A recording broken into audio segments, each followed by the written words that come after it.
of that. So, for example, being a liberal Jew in Israel and having a Rabbanut here that really believes that they know the truth of Judaism and that it's this big, and that, from my point of view, that's idolatry. If you can take God's will and make it this big and hold it in your brain, that's nothing short of idolatry, right? Where in the liberal movements we hold mystery, that we have our metaphors, our traditions, our history that we're engaged in, and all of that is in a context of what's unknowable, and there's humility in that I don't find in the Rabbanut at all.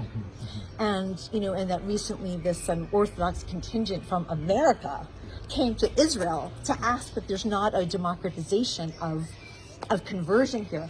Why? Because it will be awkward for them in a generation or two when they don't know who they can really trust as Jewish, which is like, are you kidding me? You little perches over there coming here and saying that it would be awkward for you in a generation or two if I am able to live fully as a Jew in Israel? It's infuriating in that they not only have an ear, but they have political power here behind them. And I find it really infuriating, and I think that plays out with women of the law, where there we are davening as Jews, and it's the one country in the world where we are not allowed to, right? The one democracy in the world where we're not allowed to pray freely as Jews, and where the police do not protect us. Any optimism? Do you hold any optimism on the front of religious pluralism in Israel? Whether it comes to women of the wall, it comes to gay roots, it comes to conversions, it comes to the monopoly of the chief rabbinate. Like, where do you see a pathway for progress right now, if at all? Put it this way: the fight's not going to stop. Yeah.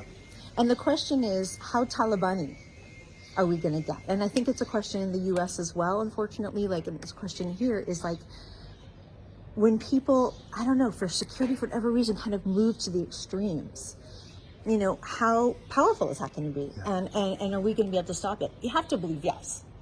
And there's certainly a lot of energy toward yes in this country. I mean, if you look at the actual country, people living their lives, it's a very small percentage of Haredim.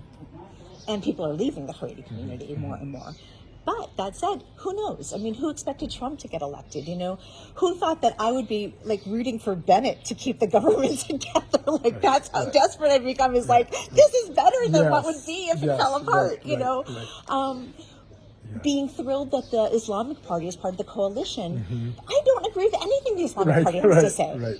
I'm anti-gay, anti-feminist. Like, there's nothing that I agree with about the Islamic Party. And at the same time, I'm thrilled that they're part of the coalition because it shows an expansion within Israel of who has a stake in this place. Yeah, that's part